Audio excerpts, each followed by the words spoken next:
Hi, I'm Jacob Hornberger, president of the Future of Freedom Foundation, and this is this week's issue of the Libertarian Angle. Given Memorial Day yesterday, I thought it would be appropriate to talk about the foreign wars that American soldiers have died in. You know, the common conception is that they died for freedom.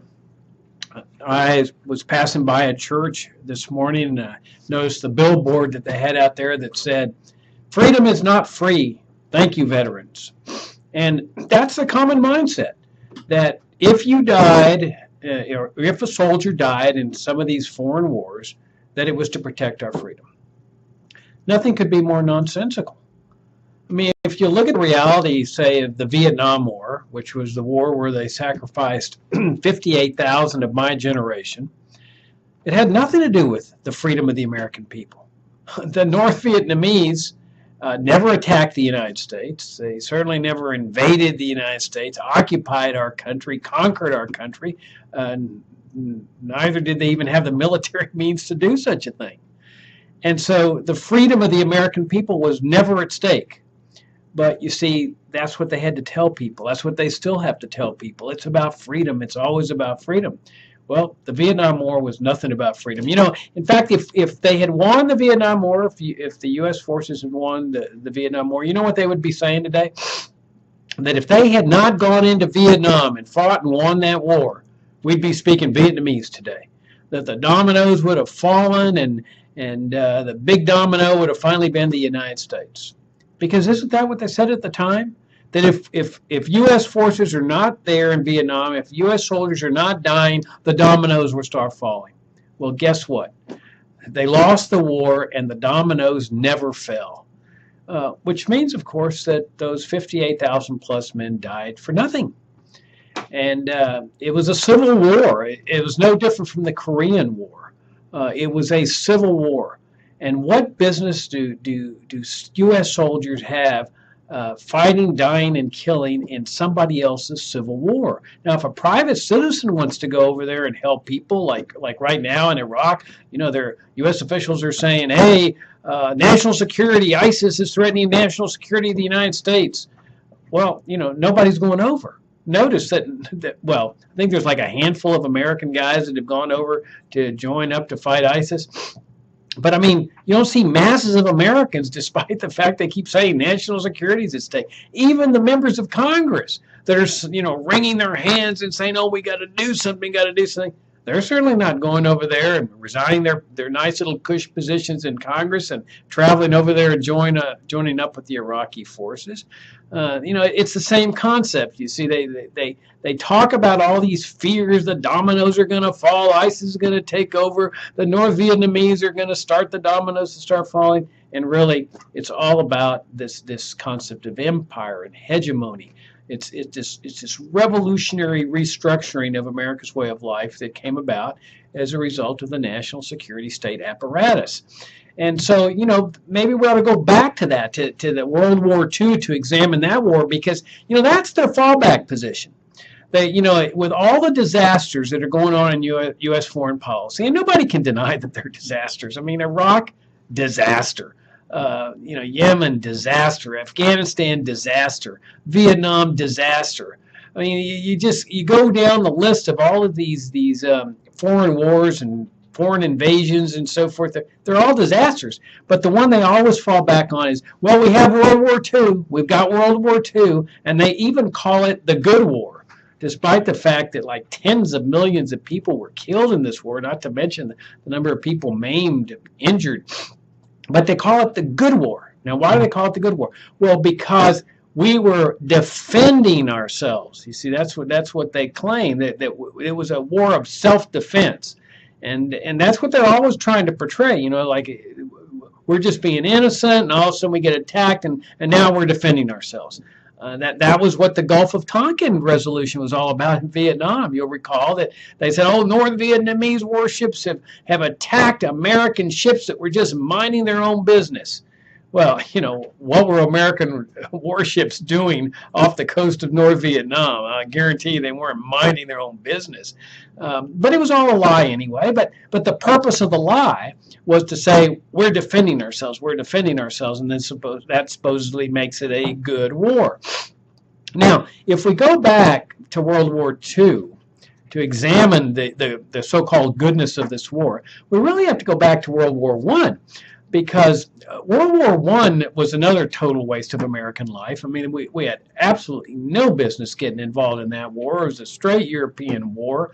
Nobody was attacking and invading the United States. Yeah, the Germans were striking American ships, but the ships were over there furnishing armaments and supplies to the British. They were violating the laws of neutrality, and so they were subjecting themselves to being shot at in the water. But the overwhelming sentiment was, hey, we want no part of World War I. But boy, Wilson said, no, we got to straighten out European problems. We've got to go over there and end all wars. You know, go in there with this war and American intervention in this war. We're going to finally bring an end to warfare entirely, and we're going to make the world safe for democracy. Well, so that's why, you know, American soldiers were sent into this foreign war for those two goals: to make the world safe for democracy, a word that's not even in the Constitution, and the word to end all wars. And yet all this massive violation of civil liberties. You've got these ridiculous laws like the Espionage Act that was enacted during World War I. That law is still in the books. That's the one they're going after Edward Snowden with. Imagine that. They never repealed that law. And so at the end of it, the American people realized this was a total disaster, a total waste of American life. And the overwhelming sentiment of the American people was, hey, we want no part of these foreign wars anymore. Okay, you know, we defend our country against an attack, which, of course, no one was planning on doing, because in large part, because it's virtually impossible to cross the oceans with a massive army that could invade and successfully conquer the United States. But the American people said, we want nothing to do with this thing again. A total waste in World War I, leave us out. So as the war clouds were brewing for World War II, Americans became more fortified in their position because they realized that World War I had been a total waste. It hadn't made the world safe for democracy. There was Germany rising up again into another totalitarian power. And you have, okay, Japan over here. And where was all this much vaunted making the world safe for democracy? They were realizing even more so that American soldiers had died for nothing in World War I, and it certainly hadn't ended all war, especially when the war broke out between Germany, England, and France, and the other countries. Well, okay, so what happened there? Well, you know, Germany invades Poland, and the British had issued a guarantee to Poland, a guarantee they could never fulfill militarily. It was an empty guarantee, and yet they issued it anyway. They knew they couldn't fulfill this, that we would come to the defense of Poland if Poland gets invaded by Germany. Well, so Germany agrees with the Soviet Union to carve up Poland. Germany invades. Shortly thereafter, the Soviet Union invades under Stalin. Of course, Germany's under Hitler. And so they carve up Poland. And interestingly enough, England declares war on Germany, but not on the Soviet Union, even though they had both done the same thing. And the idea is that we're going to free the Polish people from this Nazi totalitarian tyranny. So that was the goal of the war. So now what happens at the end of the war? Well, at the end of the war, it's true. Poland has been freed from Nazi tyranny, but guess what? They're now living under Soviet communist tyranny. And they continue to live under Soviet communist tyranny for the next 45 years. Now, that's why the Poles and the Eastern Europeans never considered World War II to be a big victory. That while the Americans celebrate the big victory in Europe over Germany and the English and the Soviets, the Poles and the Czechs and the rest of the Eastern Europeans, they never were celebrated. They still don't celebrate it as a victory, because for them there wasn't any difference between living under a Nazi totalitarian regime and a communist totalitarian regime, and there isn't any difference. I mean, it would be debatable as to which regime was more evil, the Nazi regime or the communist regime. What was interesting about this is the U.S. role in this, because the U.S. under President Franklin Roosevelt was staying out of this war. And even Roosevelt was playing to the American people. Like in the 1940 campaign, he told them, there's that famous line, I've said it before, but I'll say it again. Your boys are never going to be sent into foreign wars again. And so people voted for him partly on that basis, that he was making this promise. And the fact that he made the promise is really reflective of how the American people were feeling at that time. Leave us out of this thing. Now, if Americans wanted to go join up with the Royal Air Force, or with the English, or join up with the French resistance, they could do that. But keep the U.S. government out of it. That was the sentiment. Well, Roosevelt, as it turns out, was lying the whole time. That he had told Churchill that, he had assured Churchill, he's doing his best to get us involved in this thing. Roosevelt felt that it was really necessary for the United States to get involved. So he had to figure out a way to circumvent the popular will of the people. He felt like he knew better.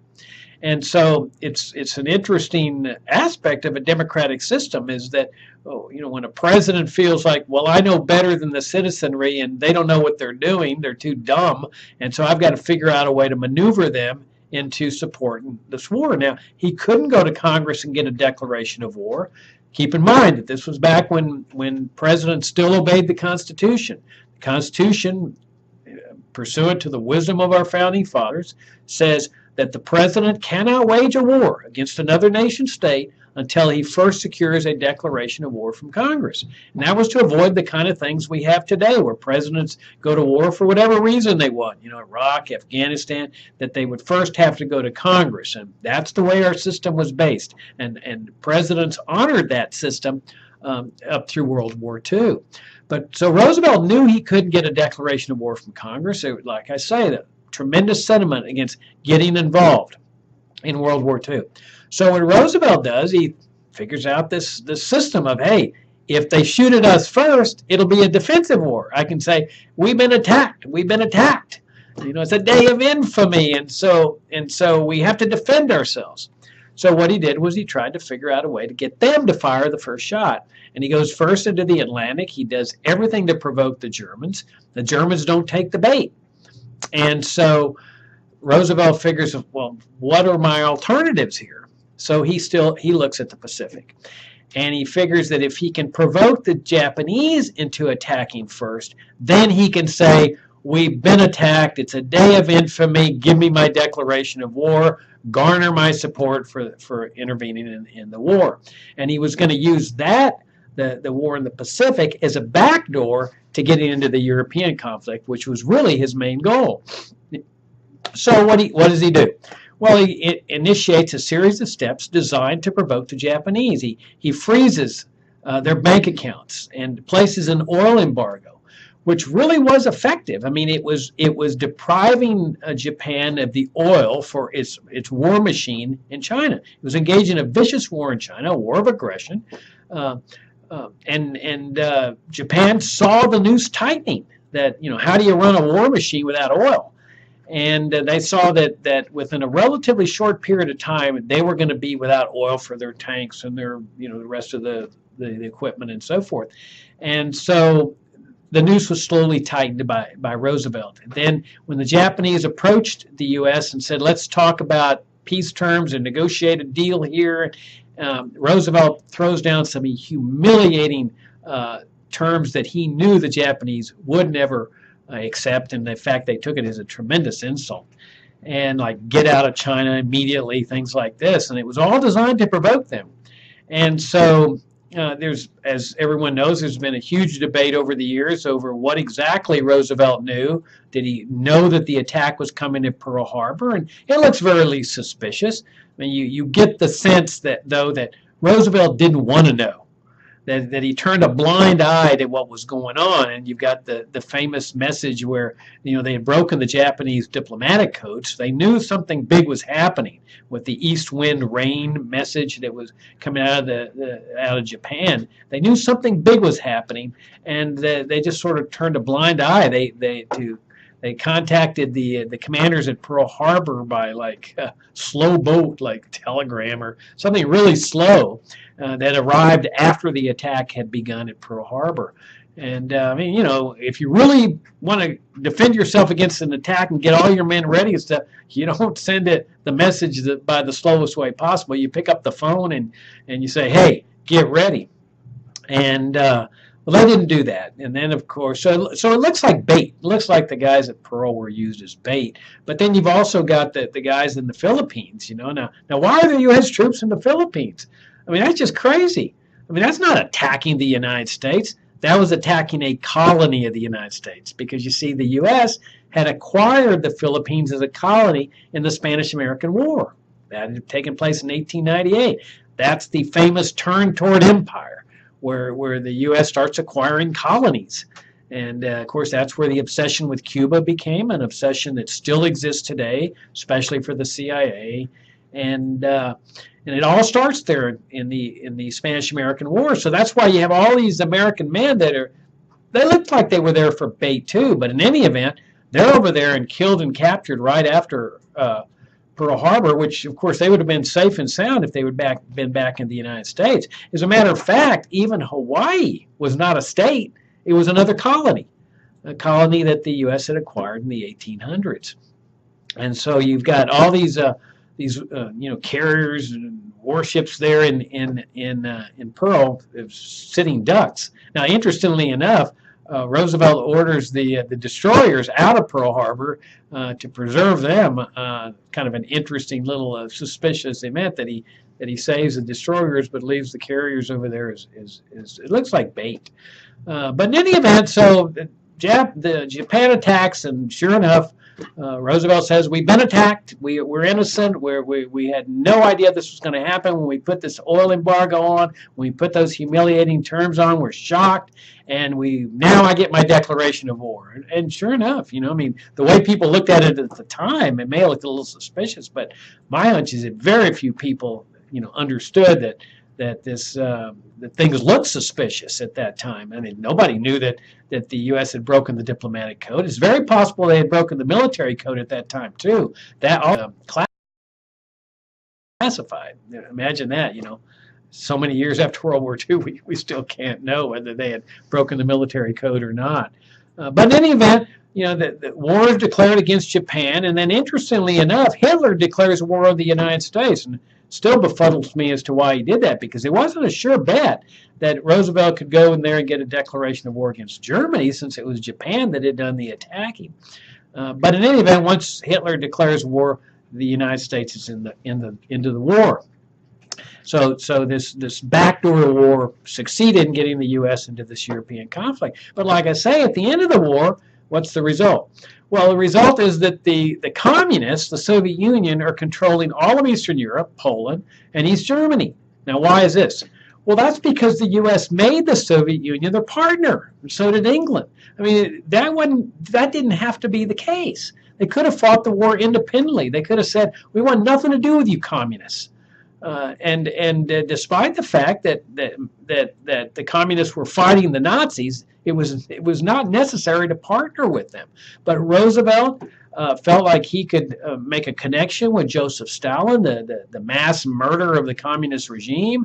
And so at the conferences that they had, like at Yalta and Tehran, Roosevelt essentially gave carte blanche to the Soviets to take over Eastern Europe on their invasion plan back to take over Berlin. Didn't have to be that way. I mean, there came a time when it was clear that Hitler's forces were losing on the Eastern Front, when England and the United States could have approached the Nazi regime with surrender terms, maybe consign Hitler and his henchmen to Brazil or Chile or Argentina or something, and then put in a Western-style government that could have preserved all of Eastern Europe from Soviet communist control. If the peace had been negotiated at that point. That's not what Roosevelt's position was. Roosevelt said, we demand unconditional surrender. He felt like it would be a betrayal of his communist partners for him to turn his back on his communist partners. And so he effectively delivers all of Eastern Europe and East Germany into the hands of the Soviet Union. And so here the Soviet troops are coming in. They're raping every German woman they could find. It's an absolutely the worst horror story you'd ever find as to what the troops were doing as they were coming through Germany. That's not to say that the Nazi troops were any better, but that doesn't justify having the Soviet troops do the same thing. And with hardly any people protests from the U.S., this was their communist partner. Well, people say, well, so they never liberated Eastern Europe. They liberated it from Germany, but not from the communists. And in my books, there's no difference between a communist and a Nazi. And sure enough, as before the wars, with respect to the Jews, sometimes they say, oh, well, World War II was necessary to save the Jews. No, the Jews were all dead. By the end of the war, they were all dead. So they didn't save the Jews from the Holocaust and all the other people that were killed by the Nazis in the death camps. They were all dead by that time. And not that they really cared anyway, because they made no efforts to help the Jews in the concentration camps. Jews here in the United States were asking them to bomb some of the camps, like the entrances and stuff, maybe to give people a chance to escape the death that awaited them.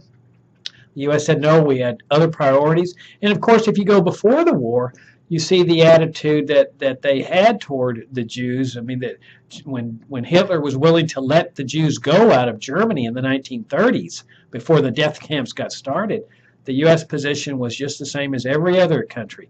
We have our immigration controls, we have our quotas, and we just cannot let in any more Jews. We got unemployment, and so the Jews are just going to have to stay in Germany. And there's that famous story of the Voyage of the Damned. You can Google that, the Voyage of the Damned, where that German liner was approaching Cuban harbors filled with Jews, and the Cuban officials said, nope, you're not disembarking here. So they came up to Miami Harbor, and the FDR administration says, you're not disembarking here either. You need to go back to Germany. And, of course, these people were horrified and terrified because they knew what awaited them in Germany. And but they had no choice. And the ship captain was very reluctant, but starts heading back to Europe. And fortunately, at the last minute, some of the countries took them.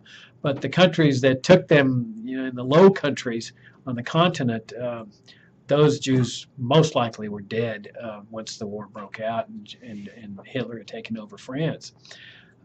So it has nothing to do. World War II has nothing to do with saving the Jews. So it had nothing to do with it. Didn't accomplish the goal of saving Poland. And then here's the other interesting twist of this: is the aftermath of the war. Is that before the war was even over, the U.S. national security state, or what became the national security state, the foundation, the standing army, immediately starts converting their Soviet communist partners who Hitler reviled. Hitler hated communism. He hated the Soviet Union. I mean, that was really where Hitler was moving the whole time. He was moving east. If England had never attacked, declared war on Germany, because remember, England was the one that declared war on Germany.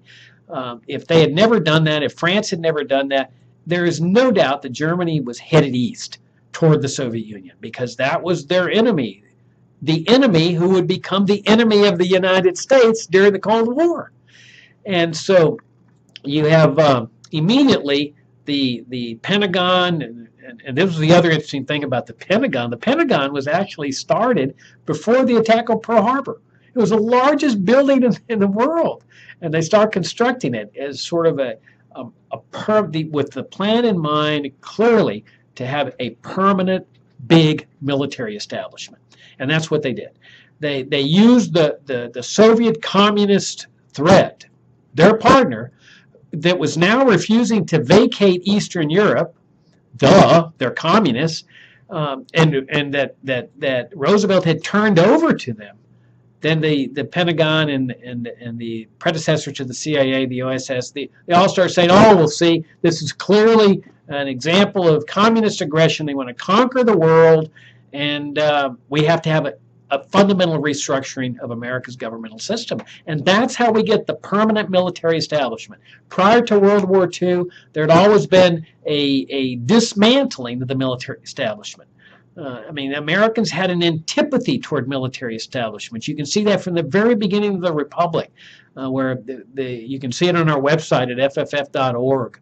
Where you just Google standing armies, and you'll see the quotes from Madison and all the rest of the founding fathers that there was a severe antipathy to militarism and the glorification of the troops and the standing armies. They hated this stuff. They'd had experience with it. They considered this way of life to be a grave threat to their liberties and their well-being. So after every war, there was a dismantling of the standing army. The troops were discharged into the private sector. Not after World War II. Here was the fundamental realtering. This is what became the national security state.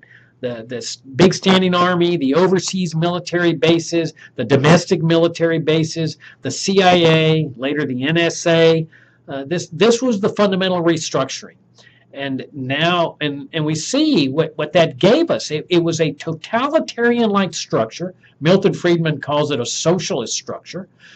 Within the midst of our constitutional order, which effectively became the fourth branch of government, and the most powerful branch, the branch that has the ability to assassinate, invade, conquer, wage wars of aggression.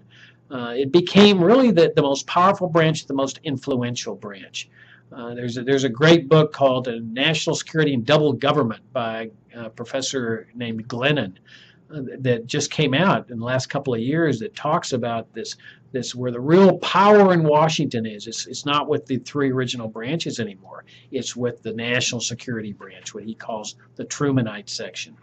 And so you have all these totalitarian-like practices that start taking place. For one thing, they were hiring Nazis to work in the CIA and other parts of the government. Real Nazis, people who had served Hitler loyally. They bring them into the U.S. government.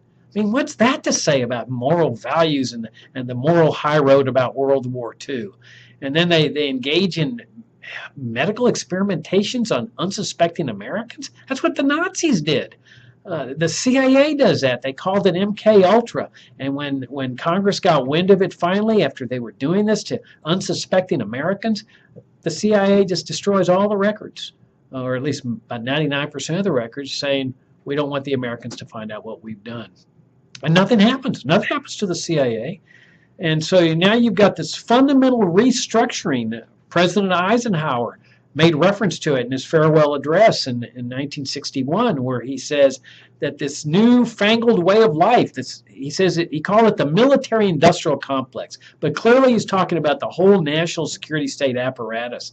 He says this is alien to the American people, to our way of life. He says we've never had this before. And he said, more ominously, this is a grave threat to our liberties and democratic processes. Imagine, he's talking about the apparatus that everybody today glorifies and praises and gets down on their knees and kisses their rings and stuff.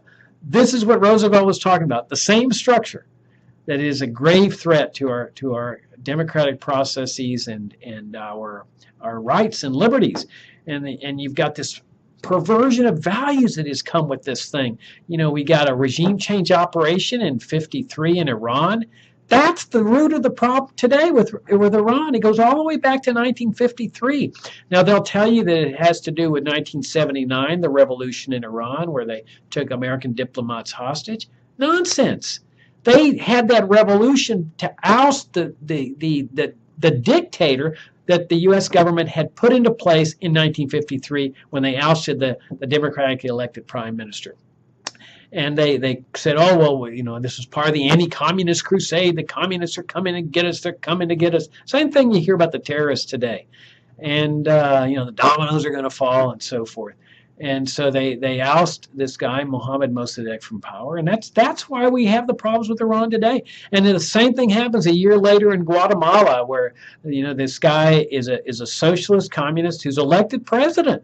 I mean, Guatemalans were no different from everybody else in the world, including Americans.